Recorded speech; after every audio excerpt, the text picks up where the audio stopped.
A question I get asked a lot through my YouTube comments, Instagram DMs, and even emails more recently is what kind of camera gear do I use to make my fishing films? And rather than write a very, very long essay as to all the different things that live inside my camera bag and the reasons why you should and shouldn't use them for your own videos, I thought I'd sit down and talk to a camera doing that instead and show you exactly what's going on in here, what you really need, what you hopefully don't, what you can save money on. And if none of that sounds appealing to you, if you are not a wannabe camera geek like myself, I appreciate this video is probably not for you. Normal scheduled fishing and home antics will be in next month's vlog, don't worry. But if you do want to learn a little bit more about how I make these videos, go make yourself a cup of tea, get comfortable. This could be a long one. And I'll try to keep it as helpful as I possibly can. And I think that probably leads me on quite nicely to the question I get asked most, which is what camera should I buy to make fishing videos? The answer is you probably don't need to buy anything. To make a start and just to start experimenting and learn a bit about editing and just record little bits and bobs, these things are incredible. I would have killed for a camera that has the technicalities of an iPhone these days when I first started filmmaking. These can do, I think they can do 8K or something stupid. You can do slow motion on a lot of them, and I'd probably imagine most people have one of these in their pockets. And there's a famous quote by a photographer called Chase Jarvis, don't ask me why I know his name, that goes something along the lines of the best camera is the one you have with you. And it's true. These things, they're in your pocket. You can use them whenever you want, whenever the action's happening. You can very easily grab them, start filming. And honestly, I still do that. I have too much money's worth that I even care to mention in this bag. And quite often when something's just kicking off and I need to film it, this is the thing I reach for, because I know I can get to the camera in 1 or 2 buttons, start recording, and the quality is more than you really need. With fishing, you never know when the fish is going to bite, when the carp rod starts blaring off, when you strike into something with a lure, and to be holding a phone the whole time whilst you're fishing is not a very, that's not very realistic. And so if there is one thing that I would encourage people to spend their money on, it's something like this. An action camera. There's lots of brands, there's lots of models, and you don't have to spend a lot of money on the newest ones, like GoPro Hero 5s, which are probably like, I don't know, 7 years old or something like that now, are perfectly adequate. You can probably pick one of those up for 100 quid or less nowadays because technology has moved on so quickly. But honestly, as long as you get one of these that has 1080p resolution capabilities, that's all that you really need. Get a new one, you get a lot of nice specs. They might run for longer on the batteries, which is useful. And the one that I actually use nowadays is one made by DJI, I don't know how to pronounce that properly, and it's an Action 5 Pro. These go for about 300 quid. You can get the package with more batteries for 400 quid. And this accounts for a lot of the action and the epic moments that happen in my videos because they record for a long time. One battery lasts for about 3 hours.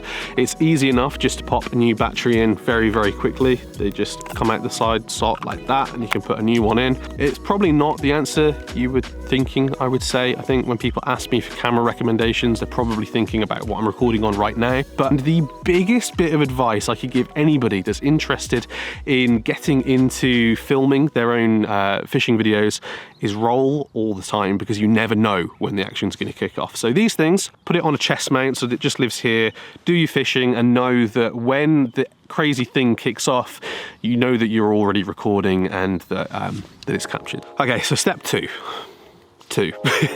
You have got into your filmmaking a little bit. You've been making videos with your action camera and your phone, you've been editing, and you kind of want to step things up a little bit. You want to invest in a bit of gear and start making your films maybe look a little bit prettier than just what these do. That's when having a camera bag full of goodies can help you. The camera that I'm currently recording on, this is a Canon R6 Mark II. Now, there's Canon and there's Sony. They're kind of the two big players in the camera world. Carl actually uses Sony, I use Canon. Both are good, both are tools for the job, both have pros and cons.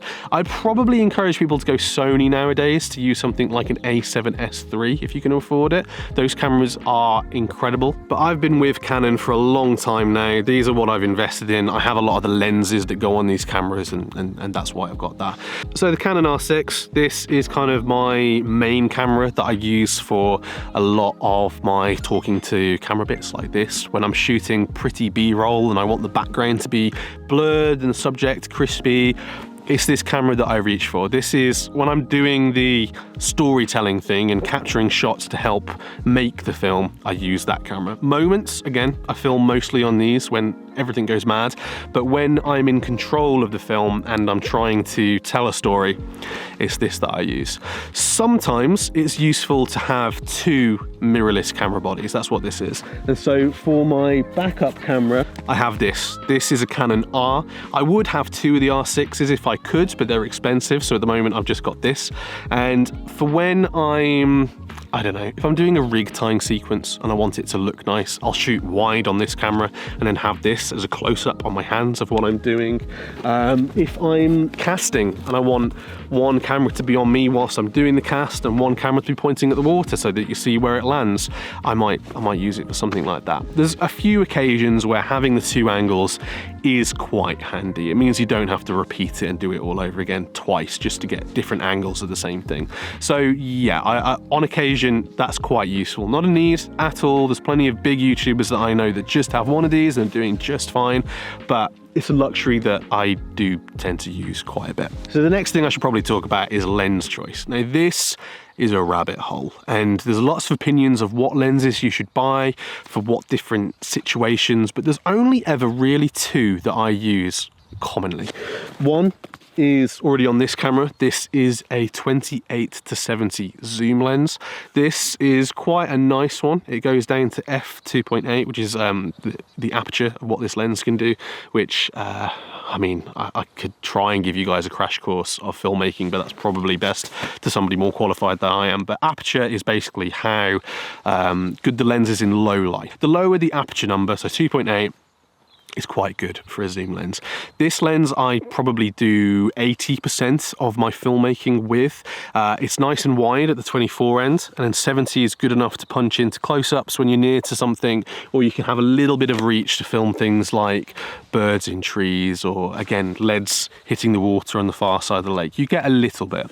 In a dream world, I'd have a super zoom or a telephoto lens as well.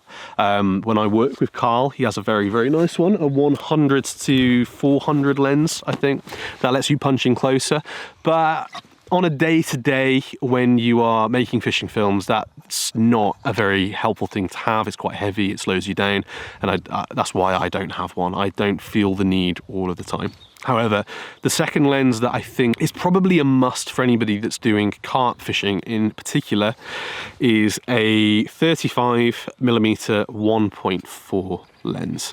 Essentially, because this is 1.4 instead of the 2.8 on the 20-70, this can film in much lower light. As soon as it goes nighttime, as soon as the sun sets, I normally switch over to this lens. It can't zoom for different shots, which is annoying, but the 1.4 aperture really allows you to, I mean, I've shot things that have been lit by the moon. And that's what this lens brings to you. So if you're doing anything at night, these are the lenses you kind of want to have. And then I suppose the last lens I should talk about is the one that's actually on the camera, and this is a 16mm lens. It's a very wide focal length. I'm currently like 1 foot away from the camera, and you can see the whole of me and all of the background, and I mainly use this for vlogging. If I've got the camera in my hand and I'm walking around talking, having this extra super wide is really handy. Do I think everybody needs it? No. It's the most recent lens that I've bought because I used to do most of that stuff with my 24-70, but big heavy lens, very hard to walk and talk, and so I did invest in this thing that's nice and small, really compact, very lightweight, and it's really good for this sort of thing. Next up, drones. So these are something that I would definitely say you do not need. I think people overuse these in their videos a lot. I think because it's such a cool thing to do, flying these things is a heck of a lot of fun. But does it add to your video? A little bit. It does a little bit, because it allows you to show the viewer the context of where you're fishing. It's a big wide to show them exactly where you are and what you're doing.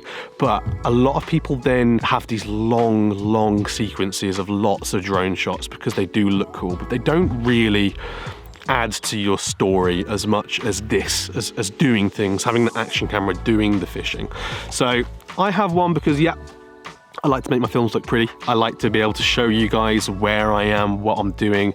They're a great way to cut between day and night. You do one of these at sunset, it looks amazing. They do add a little bit to your video, so that's one thing that I always have in my camera bag. So that brings me on to the final camera that I use, the final thing that's in my camera bag that has a sensor that can record images, and that is my bike cam.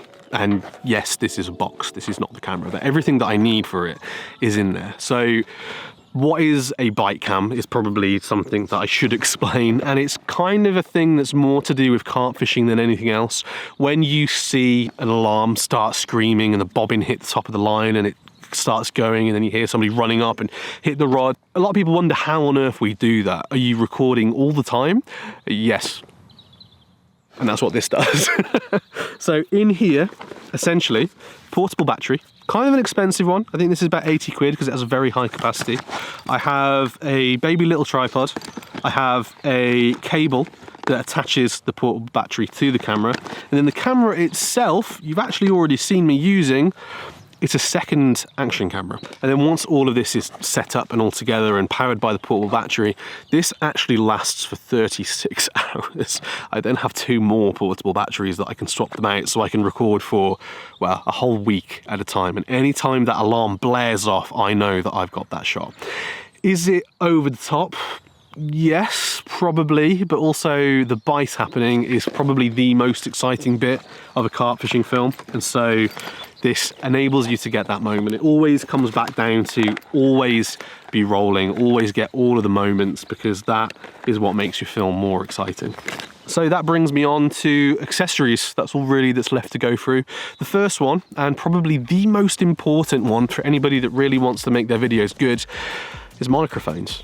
It's something that I think is forgotten a lot about when people are getting into filmmaking, but there's a saying that audio is more than 50% of your film. It's 60% of your film, I think is actually the quote. I don't know why I made that more complex than it needed to be.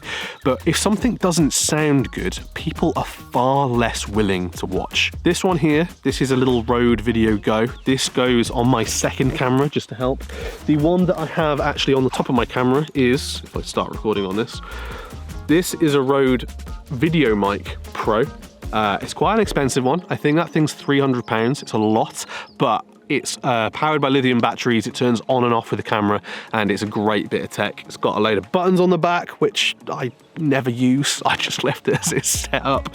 And it means that so long as it's plugged in, everything normally sounds very good, and it's something that I can just forget about and know that the audio is going to be really nice. As far as audio and action cameras, it's a little bit different. However, you can't really put a microphone on the top of these. Some, I know GoPro actually sell a case which does come with a mic that's additional. Those are quite good, but DJI themselves don't actually have anything like that, and the audio is really good on them until it gets windy.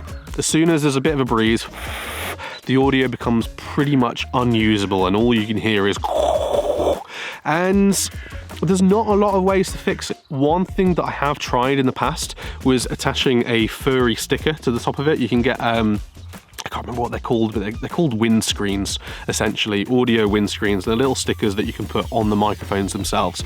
The issue with that is then the audio is really muffled.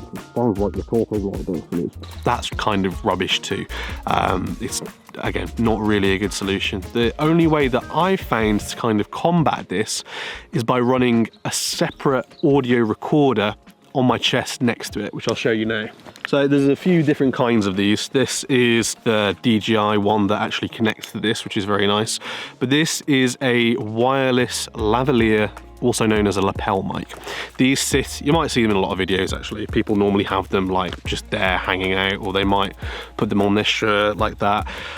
If you're wearing a GoPro chest harness, the best place is actually to put it on the chest harness itself. But these are designed as just fantastic little audio machines. The audio that's already in here, it is perfectly usable. You just have to be aware that when the wind gets bad, it's not the best, and something like that really does help. Okay, we're into the little odds and ends now of my filming equipment, and these don't even live in my camera bag. These just live in the van. They're things that I grab if I need them. And the first one, which I don't know, am I allowed to say made a name for myself a couple of years ago? I think I was one of the first people to do it in the fishing industry, is use something called a 360 camera.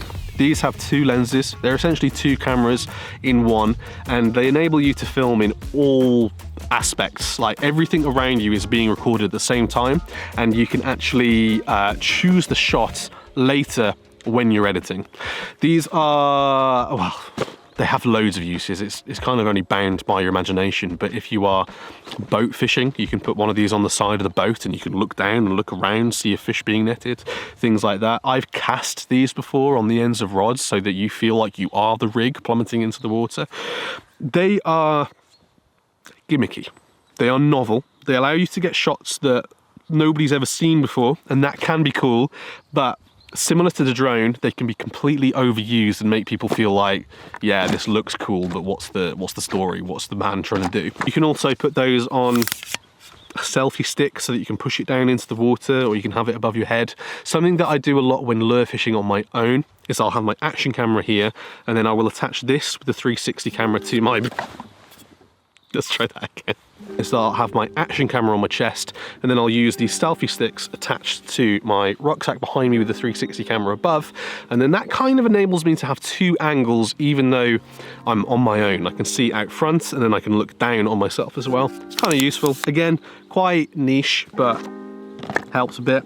I also have lots of different clamps and stuff to attach to boats and stuff like that.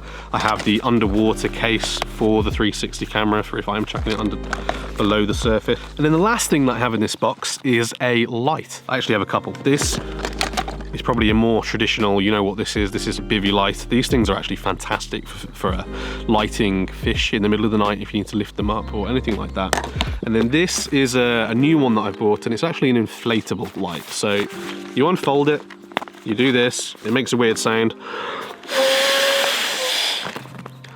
and then it becomes quite a large, bright light. There you go. Very portable. It's something you can take whilst you're fishing rather than, you know, some LED lights can get really large and really cumbersome. This thing does everything that I need it to. I'll put a link, by the way, to all of these things in the description below in case you want to get one yourself. Yeah, these are really useful. But apart from a good tripod, that's pretty much it. That's everything that I take with me when I go and make fishing films. I've distilled this down from lots of equipment in the past to exactly what I've got with me here, and at the moment it works for me. If you've got this far in the video, fair play. Please hit subscribe if you have, because I feel like that's an achievement for both of us. And leave a comment if you've got any questions. If you want to know any more about any of these things, I'll try my best to answer them down there. Filmmaking is an endless pursuit of knowledge. There is so much to learn. There's so much I could talk about as well. Editing, color grading, the settings on these cameras and how to use them. But that's probably best left for future videos. So thank you so much for watching, and I'll see you guys in the next one.